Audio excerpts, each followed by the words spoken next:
El Economista, podcast. Hola, bienvenidos y bienvenidas a Economía sin Monotonía, un podcast de El Economista. Yo soy Ana María Rosas, editora de la sección de Finanzas y Dinero de esta casa editorial. Es un gusto llegar a esta emisión número 21, hablando de temas económicos que nos preocupan y nos ocupan, pero de una forma sencilla. Hoy me voy a atrever a hablar del paquete económico para el 2024 que debe presentar la Secretaría de Hacienda y Crédito Público al Congreso a más tardar el 8 de septiembre, así que no se lo pierda. Pero antes, permítame darle el dato que para nosotros es el más importante de la semana. Se trata del crecimiento del Producto Interno Bruto, que en el segundo trimestre del año se ubicó en 0.8% respecto al primer trimestre, menor a la cifra oportuna que difundió el Instituto Nacional de Estadística y Geografía hace un mes, de 1%. Con este avance en la actividad económica, el crecimiento anual fue de 3.63%, es decir, respecto al periodo abril-junio del 2022, lo que se considera una buena noticia para la economía y con lo cual las expectativas de crecimiento para el año se corrigen al alza. Lo invitamos a revisar el detalle de esta información en el sitio web de El Economista y en nuestra edición impresa. Y ahora sí, vamos a entrar en materia. Seguramente usted ha escuchado hablar del presupuesto de egresos de la Federación que cada año debe entregar el Ejecutivo al Congreso de la Unión para su análisis y aprobación. También habrá escuchado de las acaloradas discusiones que se dan hacia el interior de las comisiones de la Cámara de Diputados y del Senado de la República en torno a este documento. Mi intención no es darle una clase, pero sí aportar un poco a por qué nos debe importar la presentación de este paquete económico, que además del presupuesto de egresos, incluye la iniciativa de la Ley de Ingresos de la Federación, los criterios generales de política económica, la miscelánea fiscal y la Ley Federal de Derechos, todos estos para el 2024. Ahora, permítame desglosar por qué cada uno de estos documentos es tan importante y por qué hay jaloneos y ofensas durante su discusión en las cámaras.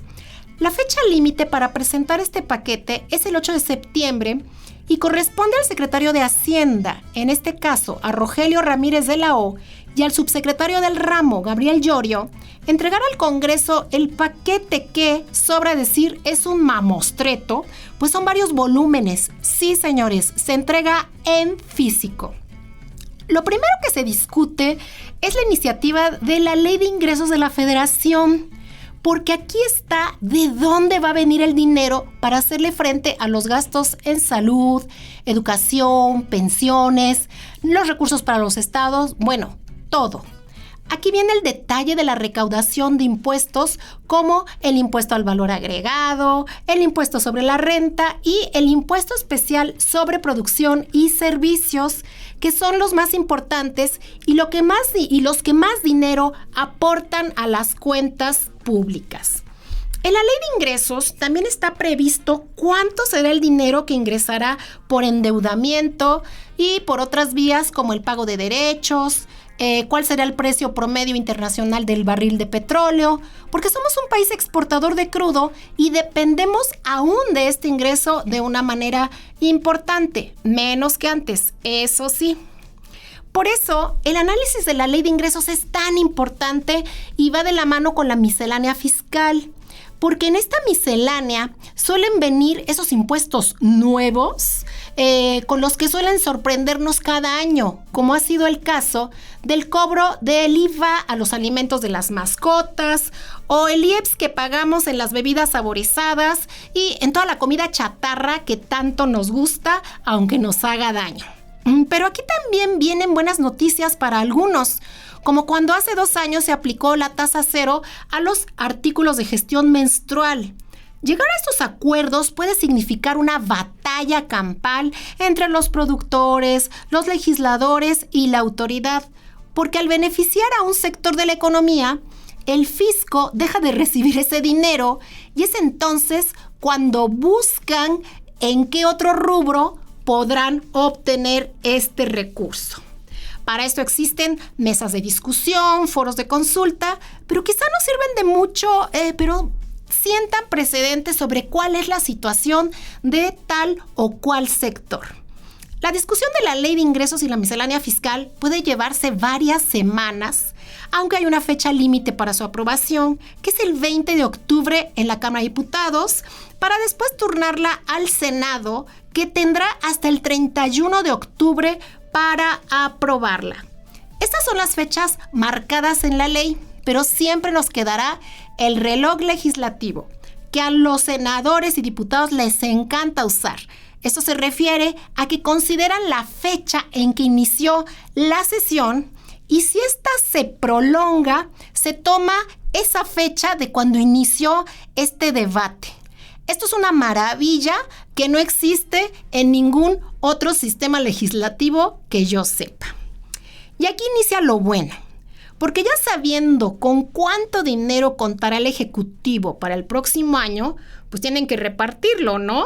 Pero ¿qué creen? Que una buena parte del gasto, esto es poco más del 90%, ya está amarrado, por así decirlo, y se trata del gasto destinado a pensiones, a gasto corriente como el pago de la nómina de los maestros, de los médicos, el gasto de algunos proyectos de inversión que ya iniciaron en otros años, como hubiera sido en su momento la refinería de Dos Bocas o el Tren Maya, en fin. Y como suelen decir los funcionarios de Hacienda, la cobija no alcanza para todos y hay que jalarla. Las discusiones del presupuesto son muy interesantes. En San Lázaro hay un desfile de gobernadores, de representantes sindicales, autoridades de las universidades, de representantes del sector primario, que es el campo, y de otros sectores industriales, porque hay muchos fondos y programas que si se llegan a eliminar pueden perjudicar de una manera importante a estos productores, como fue este año la desaparición de la financiera rural. Si usted trabaja en una empresa, no importa el tamaño, imagínese que le dicen que ya no hay dinero para hojas, lápices, para el tóner de la fotocopiadora y que los tiene que comprar usted. Esto ocurre a nivel federal, estatal y municipal, y por eso existe la discusión del presupuesto. Les aclaro que la facultad de aprobar el presupuesto de egresos de la Federación es solo de la Cámara de Diputados, así que el Senado queda fuera. La fecha límite para aprobarlo es el 20 de noviembre. Como ya lo comenté antes, durante la discusión de la ley de ingresos es donde terminan de cuadrar las variables económicas con base en las cuales se calculan los ingresos, como es el precio internacional del petróleo, el tipo de cambio, la tasa de interés, la inflación y el crecimiento de la economía. Y todas estas variables económicas están contempladas en los criterios generales de política económica que a mí me encantan, porque las autoridades cambian las expectativas al menos 4 veces al año. Esta semana usted empezará a ver la puja por ver quién le atina al panorama económico que presentará la Secretaría de Hacienda para el 2024 en estos criterios. En El Economista le hemos dicho ya cuál es el pronóstico del Banco de México y de los especialistas de la economía. En cuanto al crecimiento económico, el promedio de los analistas y autoridades es de 3 a 4% para el 2024.